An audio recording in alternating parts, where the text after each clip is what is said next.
नमस्कार दोस्तों, आप सभी का स्वागत है हमारे चैनल पर, जहां हम लेकर आते हैं दुनिया की सबसे डरावनी, रहस्यमयी और सच्ची घटनाओं पर आधारित कहानियां। अगर आपको भूत प्रेत, रहस्य और हॉरर कहानियां सुनना पसंद है, तो अभी चैनल को सब्सक्राइब कर लीजिए और बेल आइकॉन जरूर दबा दीजिए, क्योंकि यहां हर दिन लेकर आते हैं ऐसी कहानियां जो आपकी रातों की नींद उड़ा देंगी।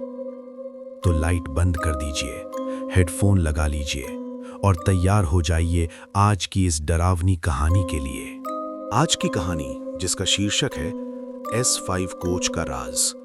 तो चलिए बढ़ते हैं आज की एक और डरावनी और रहस्यमयी कहानी की ओर। दिल्ली से मुंबई जाने वाली ट्रेन का सफर वैसे तो हजारों लोग हर दिन करते हैं, लेकिन उस रात जो हुआ वो कोई आम सफर नहीं था। मैं आज तक समझ नहीं पाया वो एक हादसा था, कोई श्राप या कुछ और। उस रात S5 कोच में जो हुआ उसने मेरी जिंदगी बदल दी। दिल्ली का रेलवे स्टेशन, रात के करीब 9 बजे का वक्त। चारों तरफ भीड़, अनाउंसमेंट की गूंज, चाय वालों की आवाज, चाय चाय गरम। मैं जल्दी जल्दी प्लेटफॉर्म नंबर 6 की तरफ बढ़ रहा था। दिल्ली से मुंबई जाने वाली ट्रेन प्लेटफॉर्म पर लग चुकी थी। हल्की ठंडी हवा चल रही थी, लेकिन मेरे अंदर एक अजीब सी बेचैनी थी जिसका कोई कारण मुझे समझ नहीं आ रहा था। मैंने अपनी टिकट चेक की। S5 coach, seat number 36, side lower. जैसे ही मैं कोच के दरवाजे के पास पहुंचा, एक पल के लिए ऐसा लगा जैसे अंदर से ठंडी हवा का तेज झोंका आया, जैसे एसी नहीं बल्कि कोई खाली बेजान जगह हो। मैंने खुद को संभाला और अंदर चढ़ गया। कोच के अंदर हल्की पीली रोशनी जल रही थी। कुछ लोग पहले से बैठे थे, कुछ अपना सामान सेट कर रहे थे। एक परिवार था, 2 छोटे बच्चे जो खिड़की से बाहर झांकते हुए हंस रहे थे। एक युवक मोबाइल में गेम खेल रहा था। ऊपर की सीट पर कोई आदमी चादर ओढ़कर पहले ही सो चुका था। सब कुछ बिल्कुल सामान्य था, लेकिन फिर भी कुछ तो अलग था। जैसे इस कोच में एक अजीब सा सन्नाटा था। लोग बात कर रहे थे, हंस भी रहे थे, लेकिन फिर भी आवाजें जैसे दब रही थीं। मैं अपनी सीट पर बैठ गया, बैग नीचे रखा और एक गहरी सांस ली। तभी मेरी नजर सामने वाली सीट पर बैठे एक बुजुर्ग आदमी पर पड़ी। सफेद बाल, झुका हुआ चेहरा और आंखें ऐसी जैसे बहुत कुछ देख चुकी हों। वो लगातार मेरी तरफ देख रहे थे। मैंने हल्की सी मुस्कान दी। नमस्ते अंकल। उन्होंने जवाब नहीं दिया, बस कुछ सेकंड तक मुझे देखते रहे, फिर धीरे से नजरें हटा ली। उनका ये व्यवहार थोड़ा अजीब लगा, लेकिन मैंने ध्यान नहीं दिया। ट्रेन ने सीटी मारी, धीरे धीरे प्लेटफॉर्म पीछे छूटने लगा। बाहर की रोशनी कम होती गई और शहर का शोर धीरे धीरे गायब होने लगा। अब सिर्फ ट्रेन की आवाज थी। मैंने मोबाइल निकाला, थोड़ा टाइम पास करने लगा, लेकिन बार बार मेरी नजर उस अंकल पर जा रही थी। वो अब भी चुप थे और बीच बीच में मुझे ऐसे देख रहे थे जैसे कुछ कहना चाहते हों, लेकिन कह नहीं पा रहे। करीब 10:30 बजे कोच में धीरे धीरे सब शांत होने लगा। लोग अपनी अपनी सीट पर लेट गए, लाइट्स भी थोड़ी डिम कर दी गईं। मैंने भी चादर निकाली, लेकिन नींद नहीं आ रही थी। तभी अचानक मुझे लगा जैसे कोच के दरवाजे के पास कोई खड़ा है। मैंने गर्दन घुमाई, वहां कोई नहीं था। मैंने खुद से कहा शायद वहम होगा, लेकिन दिल की धड़कन थोड़ी तेज हो गई थी। 11 बजे अचानक ट्रेन थोड़ी धीमी हुई, फिर दोबारा तेज हो गई।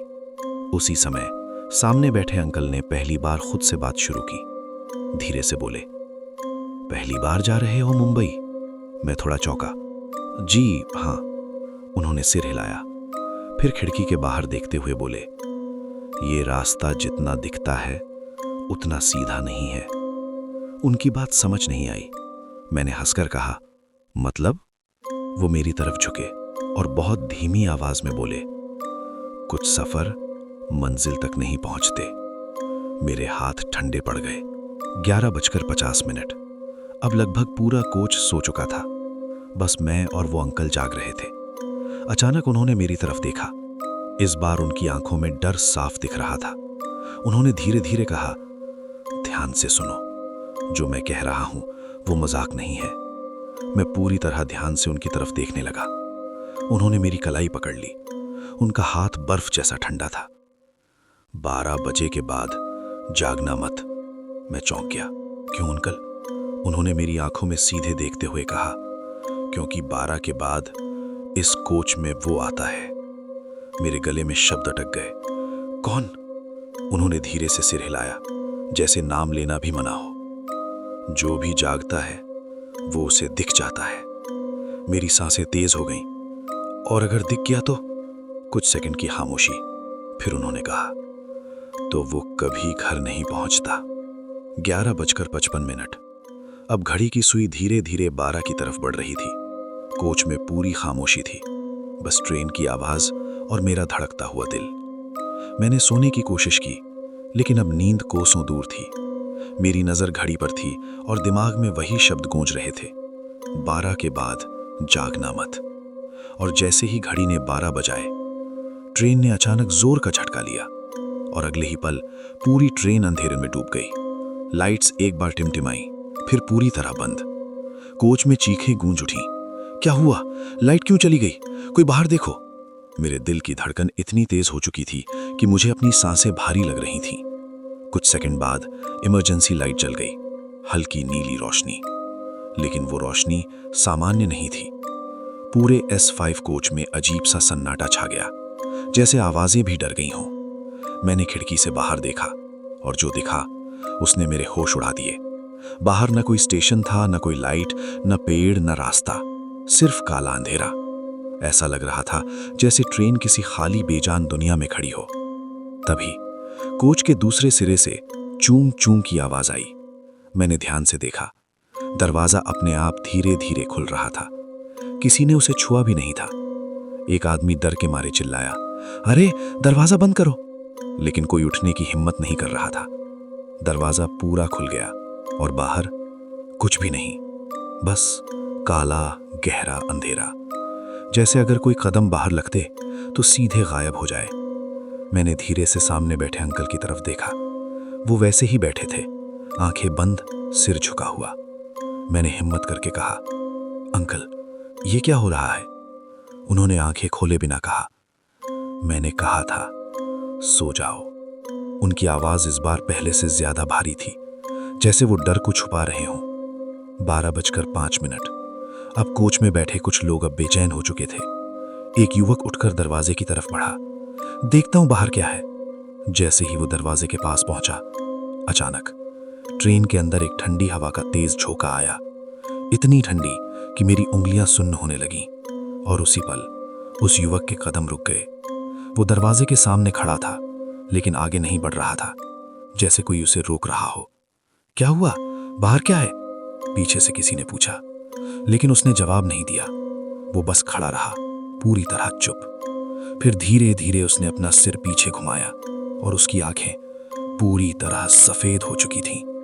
कोच में एक साथ कई लोग चिल्ला उठे। अगले ही पल वो युवक वहीं से गायब हो गया। न कोई आवाज, न कोई निशान, बस खाली जगह। अब पूरे कोच में दहशत फैल चुकी थी। कुछ लोग रोने लगे, कुछ भगवान का नाम लेने लगे, और मैं पूरी तरह जम चुका था। तभी मेरे कान के पास कोई बहुत धीरे से फुसफुसाया, अब शुरू हुआ है। मैंने घबराकर पीछे देखा, वहां कोई नहीं था। मैंने तुरंत सामने देखा, अंकल अब भी आंखें बंद किए बैठे थे, लेकिन इस बार उनके होठ धीरे धीरे हिल रहे थे, जैसे वो कुछ मंत्र बोल रहे हों। मैंने डरते हुए पूछा, अंकल अब क्या होगा? कुछ सेकंड की खामोशी, फिर उन्होंने बहुत धीमी आवाज में कहा, अब वो आएगी। मेरी सांसें रुक गईं। कौन? उन्होंने पहली बार आंखें खोली और सीधे मेरी तरफ देखते हुए कहा, जिसके लिए ये ट्रेन हर रात रुकती है।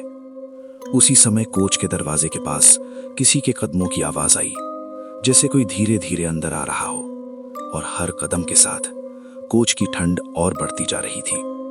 12:10। अब वो आवाज बिल्कुल पास आ चुकी थी, और फिर कोच के अंदर किसी के आने का एहसास हुआ। 12:20। कोच में अब सिर्फ एक ही आवाज गूंज रही थी, जैसे कोई नंगे पैर धीरे धीरे S5 कोच के अंदर चल रहा हो। मेरी सांसें रुक चुकी थीं, दिल इतनी तेज धड़क रहा था कि लग रहा था बाकी लोग भी सुन लेंगे। मैंने हिम्मत करके नजर उठाई, और जो देखा उसे देखकर मेरे पूरे शरीर में सिहरन दौड़ गई। कोच के दरवाजे के पास एक लड़की खड़ी थी। लंबे गीले बाल उसके चेहरे पर बिखरे हुए थे, सफेद मैली सी ड्रेस और पैर नंगे। उसका चेहरा साफ नहीं दिख रहा था, लेकिन उसकी मौजूदगी ही डर पैदा कर रही थी। वो कुछ सेकंड तक वहीं खड़ी रही, जैसे पूरे कोच को देख रही हो। फिर धीरे धीरे वो अंदर चलने लगी। टप टप टप। हर कदम के साथ कोच की हवा और ठंडी होती जा रही थी।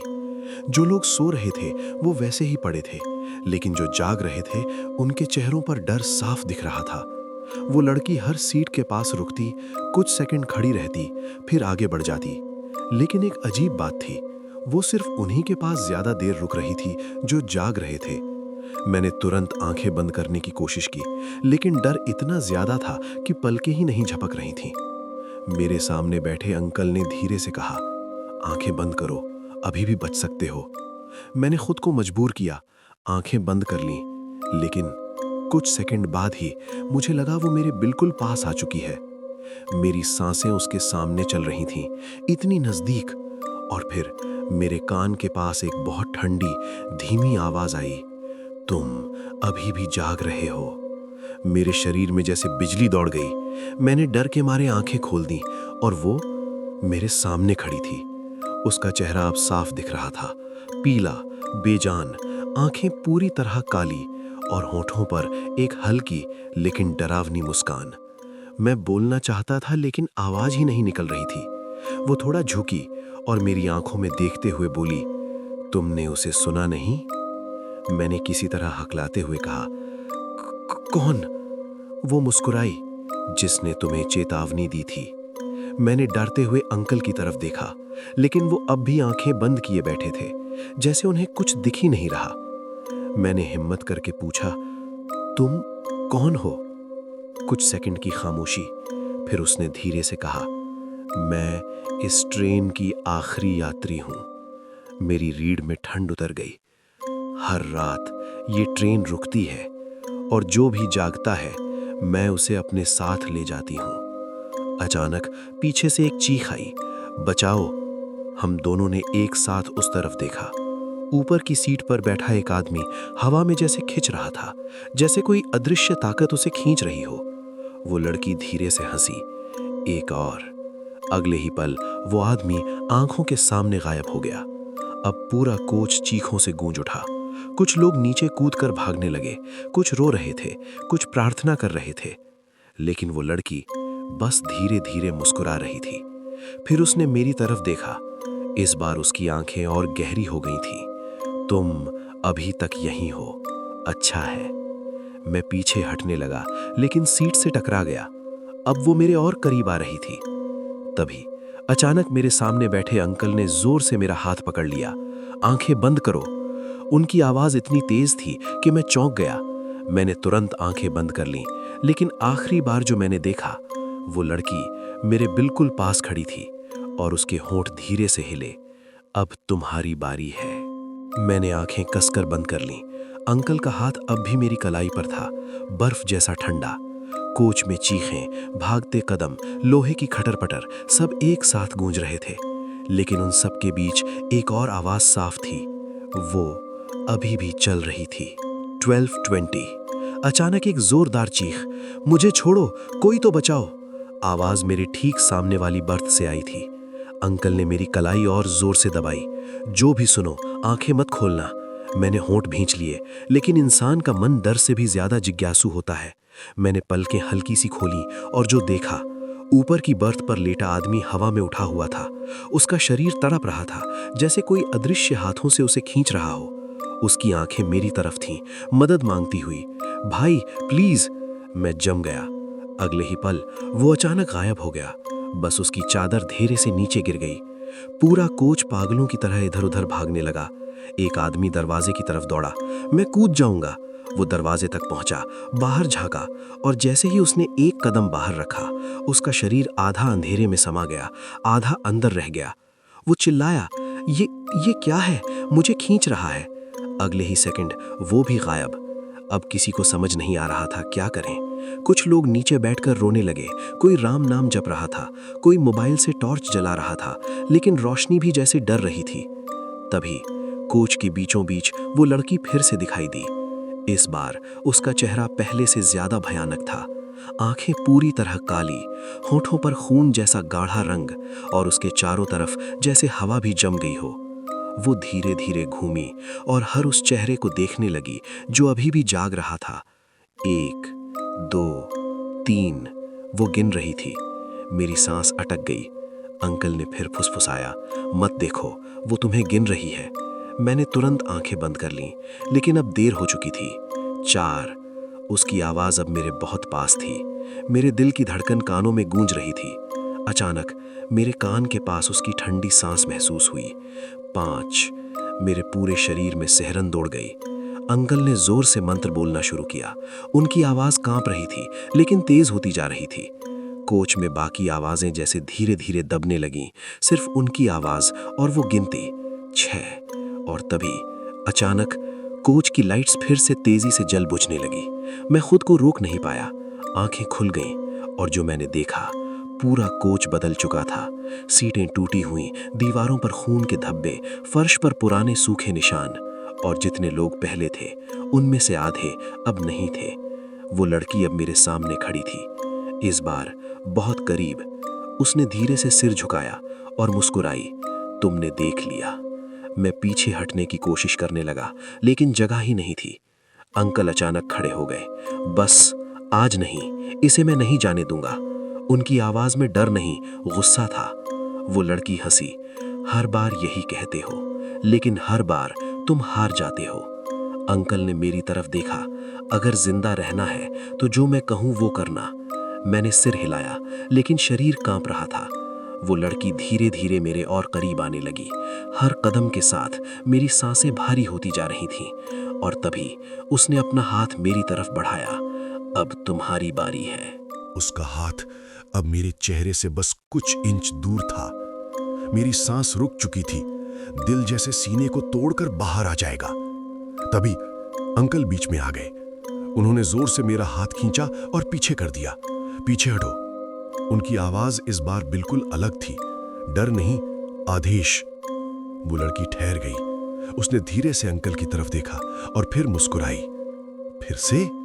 अंकल ने गुस्से में कहा, इस बार नहीं, इसे मैं नहीं जाने दूंगा। मैं पूरी तरह हैरान था। अंकल, ये सब क्या है? ये लड़की कौन है? लोग कहां जा रहे हैं? मेरी आवाज कांप रही थी। अंकल ने कुछ सेकंड तक चुप रहकर मेरी तरफ देखा, फिर बोले, जो मैं बताने जा रहा हूं उसे सुनकर शायद तुम यकीन नहीं करोगे। कोच की लाइट्स फिर से धीमी हो गईं। बाहर अब भी वही काला अंधेरा था, और वो लड़की कुछ दूरी पर खड़ी हमें देख रही थी, जैसे उसे कोई जल्दी नहीं थी। अंकल ने गहरी सांस ली। ये ट्रेन जो तुम्हें दिल्ली से मुंबई ले जा रही है, ये असली ट्रेन नहीं है।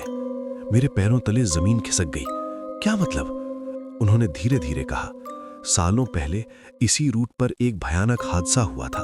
आधी रात करीब 12 बजे ट्रेन अचानक पटरी से उतर गई। मेरे दिमाग में झटके लगने लगे। पूरा S5 कोच सबसे ज्यादा बुरी तरह क्षतिग्रस्त हुआ था। चीखें, खून और मौत, कोई नहीं बचा। मैंने घबरा कर पूछा, तो हम? अंकल ने मेरी आंखों में देखते हुए कहा, हम उसी हादसे के अंदर फंसे हुए हैं। मेरी सांस अटक गई। नहीं, ये नहीं हो सकता। सच हमेशा वही होता है जो हम मानना नहीं चाहते। अंकल की आवाज भारी हो गई। हर रात ठीक 12 बजे ये ट्रेन फिर से चलती है और फिर उसी जगह आकर रुक जाती है। मैंने कांपते हुए पूछा, और वो लड़की? अंकल ने उसकी तरफ देखा। इस बार उनके चेहरे पर डर साफ था। वो उस हादसे की आखिरी यात्री थी जिसकी मौत सबसे दर्दनाक थी। वो लड़की धीरे धीरे हमारी तरफ बढ़ने लगी। उसकी आत्मा अब इस ट्रेन से बंधी हुई है और हर रात वो उन लोगों को ढूंढती है जो जागते रहते हैं। मेरे गले से आवाज नहीं निकल रही थी। क्यों? अंकल ने धीरे से कहा, क्योंकि जो जागते हैं वो इस दुनिया और उस दुनिया के बीच फंसे होते हैं और वो उन्हें अपने साथ ले जाती है। मैंने घबरा कर पूछा, लेकिन आप तो मुझे बचाने की कोशिश कर रहे हैं। कुछ सेकंड की खामोशी, फिर अंकल ने हल्की सी मुस्कान दी, लेकिन वो मुस्कान बहुत दर्द भरी थी, क्योंकि मैं भी उसी रात मर चुका हूं। मेरी आंखें फटी की फटी रह गईं। क्या? हर रात मैं यहां होता हूं और हर रात कोशिश करता हूं कि किसी को बचा सकूं, लेकिन उन्होंने नीचे देखा। हर बार मैं हार जाता हूं। मेरे हाथ कांपने लगे। तो मैं क्या करूं? अंकल ने मेरी तरफ देखा। इस बार उनकी आंखों में एक उम्मीद थी। अगर इस बार तुम मेरी बात मान लो तो शायद तुम बच जाओ। वो लड़की अब बिल्कुल पास आ चुकी थी। उसकी आंखें सीधे मेरी आत्मा को देख रही थीं। अंकल ने जल्दी से कहा, जब ट्रेन अगली बार हिले तुरंत दरवाजे की तरफ भागना और बिना सोचे कूद जाना। मैं चौंका, लेकिन बाहर तो कुछ नहीं है। अंकल चिल्लाए, वो सब भ्रम है। असल दुनिया बस एक पल के लिए दिखती है और वही मौका है बचने का। ट्रेन अचानक हिलने लगी, धीरे धीरे, फिर तेज। वो लड़की अब बिल्कुल मेरे सामने खड़ी थी। उसने हाथ बढ़ाया। अब कहीं नहीं जाओगे। अंकल चिल्लाए, भागो! मेरे पैर अपने आप दौड़ पड़े। दिल दिमाग सब सुन, बस एक ही आवाज, भागो नहीं तो खत्म, भागो। अंकल की आवाज पूरे कोच में गूंज उठी। मेरे पैर अपने आप दौड़ पड़े। पीछे क्या हो रहा था, कौन चिल्ला रहा था, कुछ सुनाई नहीं दे रहा था। बस दिल की धड़कन और दरवाजे तक पहुंचने की एक आखिरी उम्मीद। ट्रेन अब फिर से चलने लगी थी, लेकिन ये चलना सामान्य नहीं था। झटके इतने तेज थे जैसे ट्रेन पटरी पर नहीं बल्कि किसी खाली अंधेरे शून्य में दौड़ रही हो। मैं दरवाजे के पास पहुंचा, बाहर देखा, फिर वही काला अंधेरा। न जमीन न आसमान, बस खालीपन। मेरे कदम रुक गए। दिमाग चिल्ला रहा था, कूदेगा तो मर जाएगा। तभी पीछे से ठंडी हवा का झोंका आया और उसके साथ वो आवाज, तुम बच नहीं सकते। मैंने धीरे धीरे पीछे मुड़कर देखा। वो लड़की अब बिल्कुल पास थी। इस बार उसका चेहरा पूरी तरह बदल चुका था। आंखों से काला धुआं निकल रहा था, मुंह असामान्य रूप से खुला हुआ, और उसकी मुस्कान अब डर नहीं, मौत थी। वो धीरे धीरे मेरी तरफ बढ़ी। हर बार कोई ना कोई सोचता है कि वो बच जाएगा, लेकिन ये ट्रेन किसी को जाने नहीं देती। मेरे पैर कांप रहे थे। मैंने आखिरी बार अंकल की तरफ देखा। वो कुछ दूरी पर खड़े थे और जोर जोर से चिल्ला रहे थे, कूद जाओ, पीछे मत देखना। अचानक ट्रेन ने जोरदार झटका लिया और एक पल के लिए बाहर अंधेरा हट गया। मैंने देखा रेलवे ट्रैक, पेड़ और दूर एक छोटा सा स्टेशन। यही मौका था। मेरे पास सोचने का समय नहीं था। मैंने आंखें बंद की और कूद गया। कुछ सेकंड या शायद मिनट, सब कुछ घूमने लगा।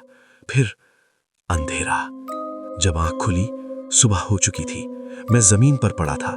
चारों तरफ कुछ लोग खड़े थे। अरे, होश में आ गया। कौन है ये? रात में पटरी के पास मिला था। मैंने धीरे धीरे उठने की कोशिश की। सिर भारी था, शरीर दर्द से भरा हुआ था। मैंने कांपते हुए पूछा, ये कौन सी जगह है? एक आदमी बोला, तुम्हें नहीं पता? ये वही जगह है जहां सालों पहले दिल्ली मुंबई ट्रेन का भयानक हादसा हुआ था। मेरी सांस रुक गई। कौन सा हादसा? वो आदमी बोला, पूरी ट्रेन तो बच गई थी, लेकिन S5 कोच वो पूरी तरह खत्म हो गया था। मेरे हाथ कांपने लगे। कहते हैं उस रात के बाद हर साल उसी तारीख को आधी रात में कुछ लोग इस रास्ते पर एक अजीब ट्रेन देखते हैं। मैंने घबराकर पूछा, कोई बचा था? कुछ सेकंड की खामोशी। फिर वो आदमी बोला, नहीं, एक भी नहीं। मेरी आंखें फैल गईं। मैंने तुरंत अपने हाथों की तरफ देखा। सब कुछ ठीक था, मैं जिंदा था। लेकिन तभी मेरी नजर अपने हाथ पर पड़ी जहां अंकल ने मुझे पकड़ा था।